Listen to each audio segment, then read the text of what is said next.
Մոռանալու եւ հիշելու արանքում կա մի կարևոր իրողություն, դա ժամանակն է։ Ի ժամանակի վկան այն հուշարձանները, որոնք պատմություն են կերտում։ Խորհրդային անցյալը վերականգնելու մեր հետազոտությունները կան Գարան Առափի գյուղում հիմնադրված Ուսմայրամ սրբավայրի պատմության ուսումնասիրության վրա։ Իմ հայրենիքում մի կողտրիկ անկյուն կա։ Ծովի մակերևույթից 1500 մետր բարձրության վրա։ Ախուրյան գետի, Աճավի։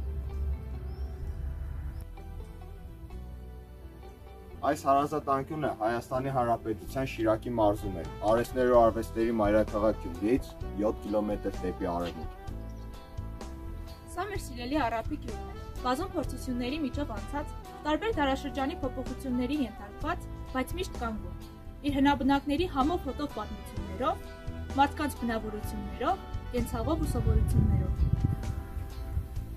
Գյուղի հիմնադրման մասին տարբեր մոտեցումներ կան։ Ամենատարածված մոտեցման համաձայն գյուղը հիմնադրվել է 1720 թվականին։ Գյուղի նախկին անվանումը եղել է Օջաղուլի։ Խորհրդային տարիներին 1946 թվականին գյուղը վերանվանվել է Առափի։ Գյուղի բնակիչների նախնիների մի մասը եղել են տեղացիներ, մյուս մասը գաղթել են Մուշի եւ Կարսի շրջաններից։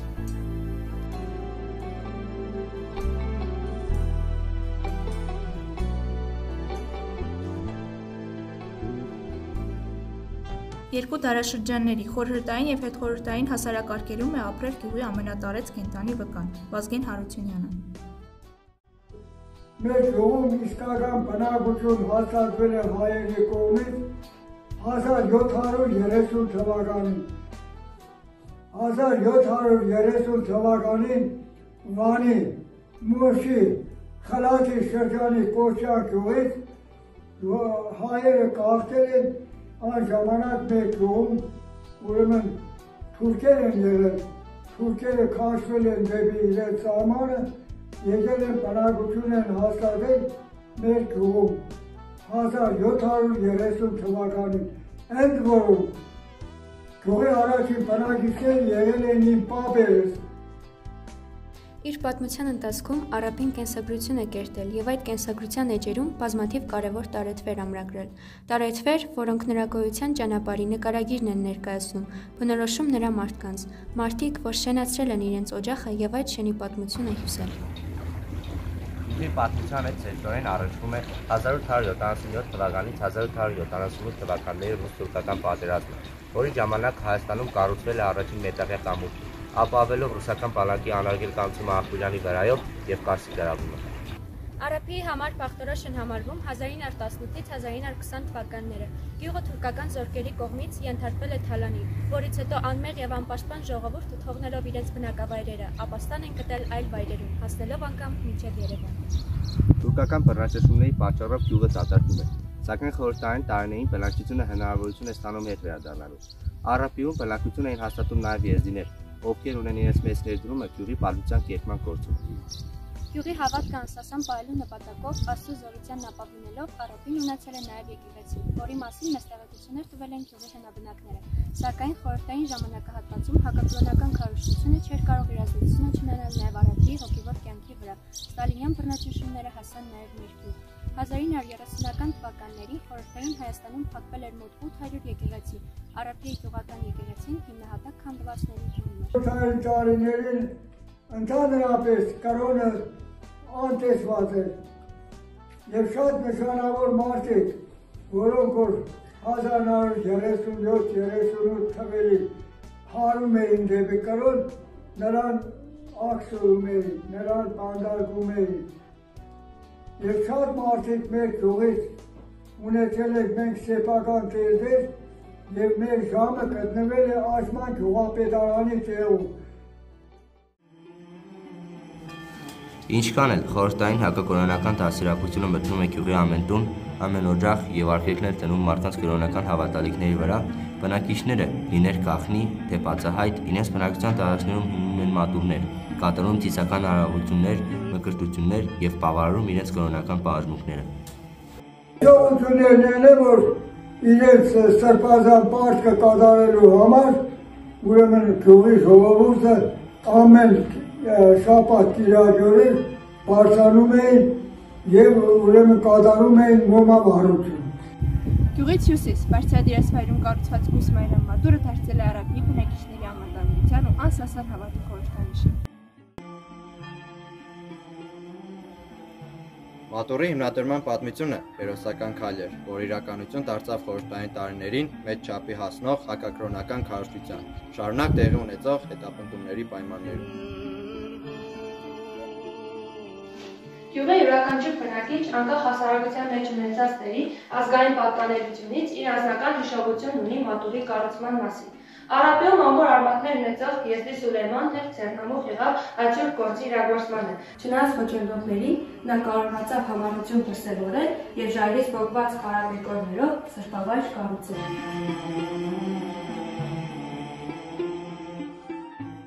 Մեծացել եմ խորհրդային հասարակարգում, իսկ բոլորդ երևի ավելի լավ գիտեք, որ խորհրդային հասարակարգում արգելված էր սրբերի, մատուռների, եկեղեցիների այցելությունը։ Տատս տերտերի թոռ էր։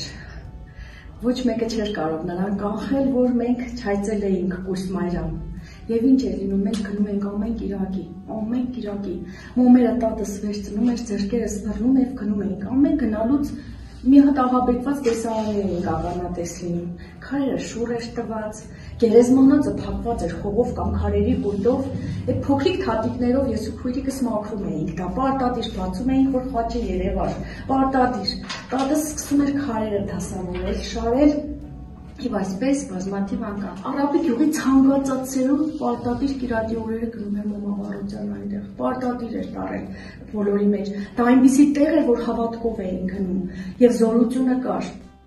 Իսկ ինչպիսի վերաբերմունք է ունեցել տեղական իշխանությունները այն մարդկանց նկատմամբ, ովքեր որևէ առնչություն են ունեցել մատուռի կառուցման հետ։ Հատկապես կոմունիստներն էին խիստ հետևողական աշխատանք տանում,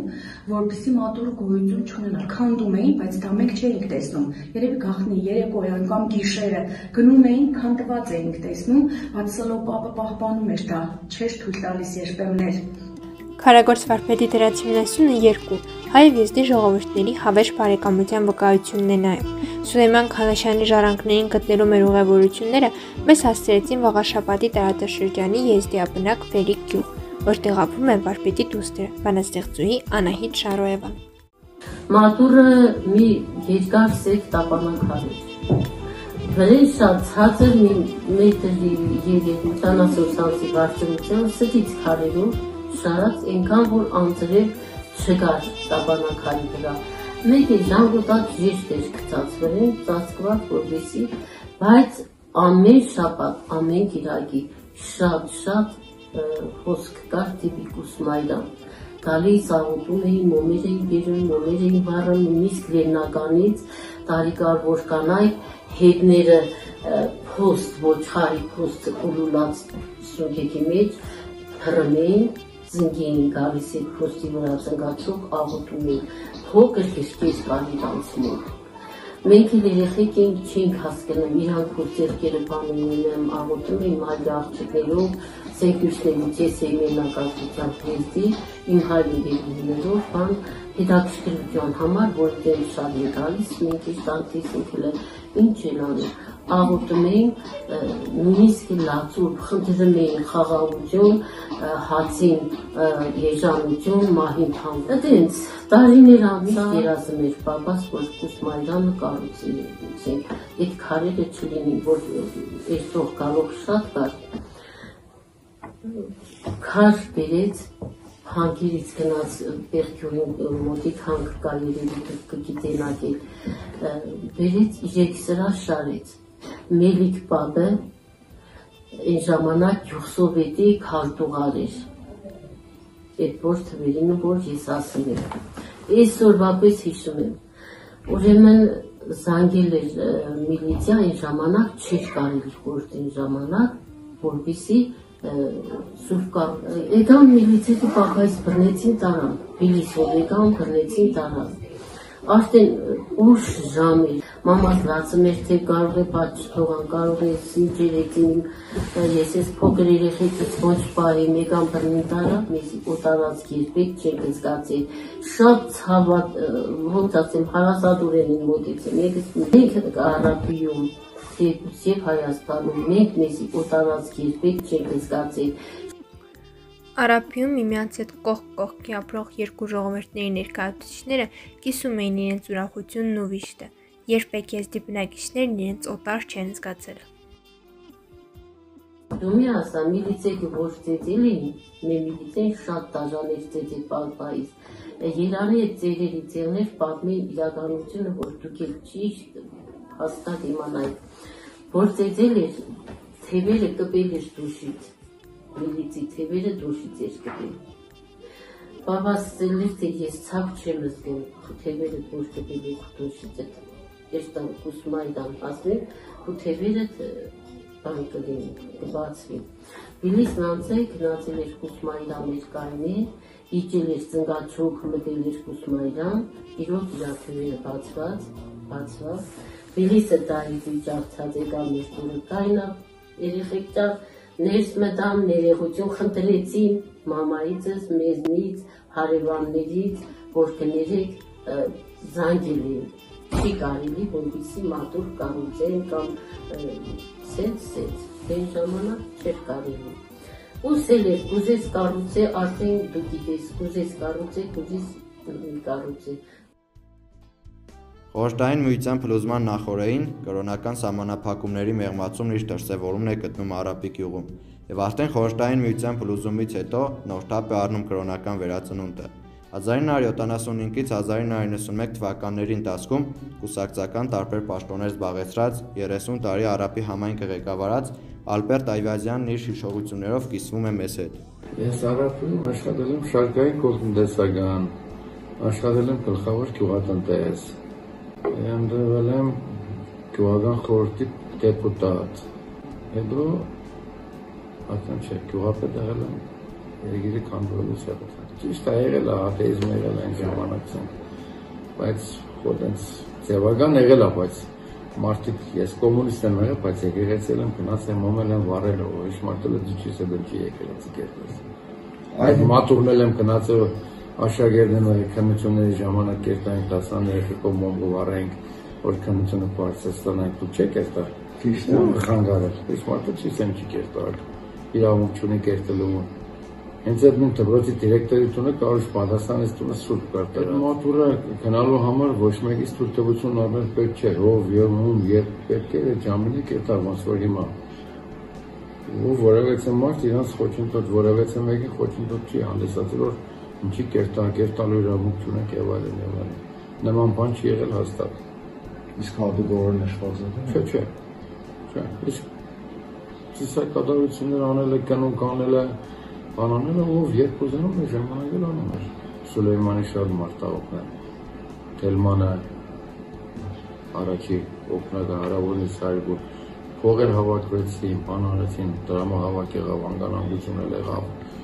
Մարդիկ գնում են հարավորից մինչև զգում բանվորություն էին անում, ցեխ էին տալիս, ցեխ էին բերում, կար էին բերում, մոտեցնում Սուլեյմանը դաշնակներն անում էր։